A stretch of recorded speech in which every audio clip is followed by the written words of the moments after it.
मुझे फिक्र नहीं है मरने की, न जीने की तमन्ना रखता हूँ। तुम मारो मुझे कब मारो के कफन साथ में लेकर चलता हूँ। मैं वो क्रांतिकारी आदमी हूँ, इस समाज के लिए जहाँ चाहो जब चाहो मैं अपनी कुर्बानी देने के लिए तैयार हूँ। जब तक ये मनुवादी नहीं समझेंगे, इनको हर उस तरह की भाषा का उपयोग किया जाएगा जिसकी इनको जरूरत होगी। कौन है मनुवादी?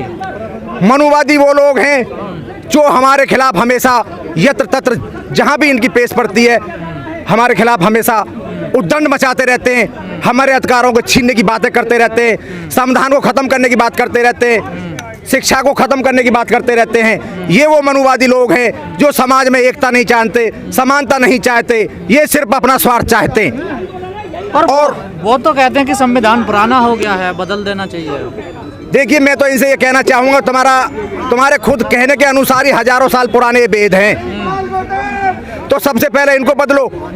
जिन्होंने समाज को बांट दिया, समाज को तोड़ दिया, जितना जहर तुमने इस समाज के अंदर घोला, मेरा देश टुकड़ों में बढ़ता हुआ चला गया। कहाँ गया अफगानिस्तान, कहाँ गया पाकिस्तान, कहाँ गया तिब्बत, कहाँ गया म्यांमार, कहाँ गया नेपाल, कहाँ गया श्रीलंका, कहाँ गया भूटान। ये सारे देश कभी हिंदुस्तान का हिस्सा हुआ करते थे। मोदी जी अखंड भारत बनाएंगे ना। देखिए, इन्होंने सिर्फ जो बनाना था, इन्होंने अपना पेट भर लिया, इन्होंने रामराज बना लिया।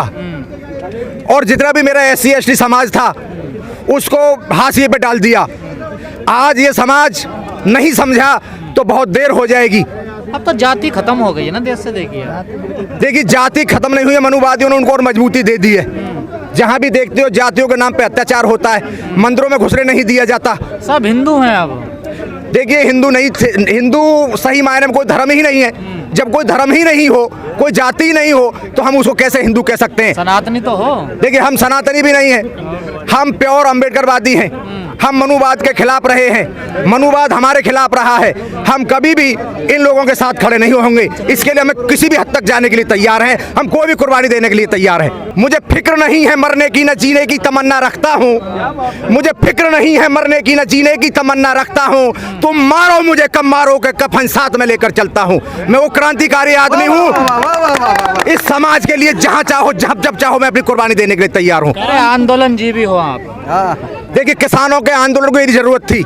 मैंने 130 से ज्यादा कविताएं किसान आंदोलन को लिखी। क्यों लिखी आपने? मुझे पता था जाट समुदाय, किसान समुदाय इतना मजबूत समुदाय, वो रोटी कहीं भी खा लेगा, वो मनुवाद के हलकटे में से अपना अधिकार छीन कर निकाल लेगा।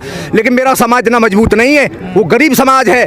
अगर किसान की खेती बची तो मेरा समाज बचा, उसको रोटी आज चैन से मिल रही है, नहीं तो पुड़ियों में आटा मिल रहा होता। ये मनुवाद की बहुत गहरी साजिश थी। खेत बचेगा तो दलित भी बचेंगे। बिल्कुल बिल्कुल के लिए खेतों में जी। इसलिए देखिए, मेरी बात सुनिए, गुलामी जो कराई जा रही है उसको मेरा समाज जब पढ़ेगा, शिक्षित होगा तो आगे बढ़ेगा, उस चीज को भी समझेगा। जो खेतों में शोषण हो रहा है उसके खिलाफ तो नहीं बोलते आप? देखिए, मैं क्या कह रहा हूँ आपको, मेरा समाज स्वाभिमानी समाज बनने के लिए शिक्षा बहुत जरूरी है। बाबा साहब का मिशन बहुत जरूरी है। जब तक बाबा साहब का मिशन नहीं बचेगा तब तक लोग पढ़ेंगे नहीं, शिक्षित नहीं होंगे, मान सम्मान नहीं बचेगा, अधिकार नहीं बचेगा, तब तक इस तरह का हमारा अपमान होता रहेगा हर लेवल पे। कानपुर में बौद्ध कथा हो रही थी, वहाँ गोली चला दी ब्राह्मणों ने। देखिए, मैं ये कहना चाहता हूँ, उस समाज को जो बौद्ध कथा कर रहे थे, दो चारों को ठिकाने लगा देना चाहिए था। उनको सबक जब तक नहीं मिलेगा तब तक ये मनुवादी हमारे ऊपर इस तरह के अत्याचार करते रहेंगे। हमें इसके लिए आगे बढ़ के उनको टक्कर देनी पड़ेगी, उनको सबक सिखाना पड़ेगा। बौद्ध महासभा कहाँ गई? क्यों नहीं उनके पक्ष में पहुँच रहे हैं वो लोग? देखिए, मैं बाबा साहब इसी चीज को रोते थे कि मेरे मरने के बाद मेरे मिशन का क्या होगा। उन्होंने हजारों संगठन बनाए हम पे अत्याचार करने के लिए, हमारे अधिकार छीनने के लिए, और हमारे संगठन बने हमको खुद बांटने के लिए, आपस में लड़ने के लिए। इस वजह से हम पे अत्याचार हो रहे हैं। मनुवादी एक एक आदमी का DNA पड़ा हुआ है, हर आदमी को जड़ से जानते हैं। जब तक हम उठते भी नहीं तब तक उनका मिशन रोडों पे आ जाता है। जो कानपुर में फायरिंग की गई है, बौद्ध कथा में तोड़फोड़ की गई है, वो दलितों पे हुई है या बौद्ध धर्म पे हुई है? देखिए, दलितों पे सही मायने में तो बौद्ध धर्म पे हुई है। दलितों पे तो हमेशा होता रहा था, लेकिन धर्म के नाम पे प्रोग्राम था हमारा।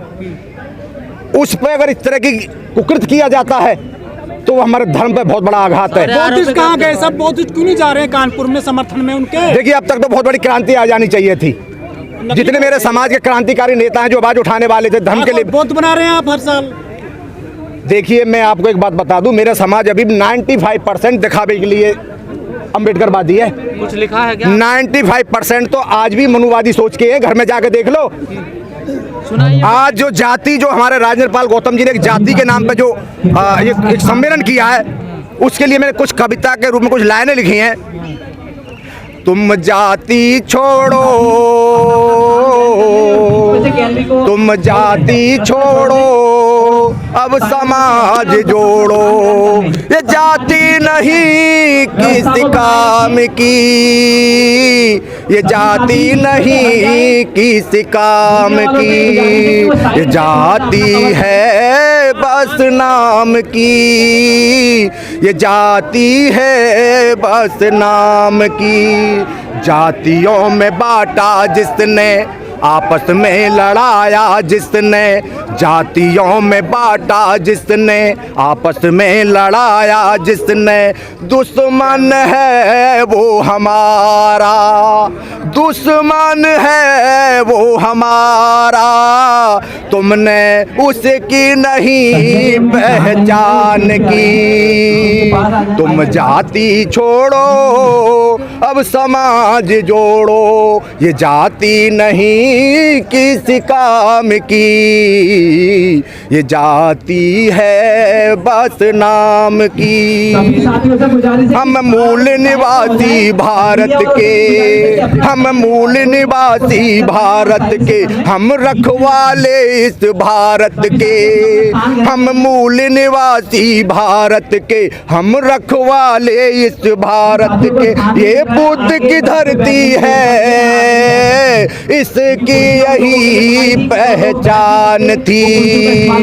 तुम जाति छोड़ो, अब समाज जोड़ो, ये जाति नहीं किसी काम की, ये जाति है बस नाम की। ये देश हमारी जननी है, ये देश हमारी जननी है, ये मौर्य वंश की धरती है, ये जाति हमारी, ये देश हमारी जननी है, ये मौर्य वंश की धरती है। दुनिया में भारत की सबसे अनोखी शान थी। तुम जाति छोड़ो, अब समाज जोड़ो, ये जाति नहीं किस काम की, ये जाति है बस नाम की। जब तक ये जाति का विष जो हमारे समाज में घुला हुआ है खत्म नहीं होगा, तब तक मेरा समाज अपने हक अधिकार के लिए खड़ा नहीं होगा। मनुवादियों ने हमारे ऊपर चौतरफा आघात किया और हमें बर्बाद करने में कोई कसर नहीं छोड़ी। तो विवेक बिंद्रा जाति तोड़ रहे हैं ना। देखिए ये मनुवादी लोग हैं, इन पे ये बात खुद नहीं कहते, इनसे कहलवाई जाती है, लेकिन इन लोगों को पता नहीं, अब जूते की भाषा समझेंगे। ये समाज क्रांतिकारी समाज है, इनसे डरने वाला नहीं है। ये बहुजन जूतों की बात क्यों करने लगे अब अचानक से? देखिए, जब वो लोग अति और अनीति पे उतर जाएं तो उनके लिए यही भाषा मेरे अनुसार तो बहुत अच्छी है। आप लोग तो इसी भाषा को समझते हैं। मानने वाले लोग हैं, बाबा साहब को मानने वाले लोग हैं, बुद्ध के रास्ते चलने वाले लोग हैं, तो ये जूतों की बात कहाँ से, खाल की बात? आप याद रखिए, भगवान बुद्ध का संदेश शांति के लिए है, सब जानते हैं।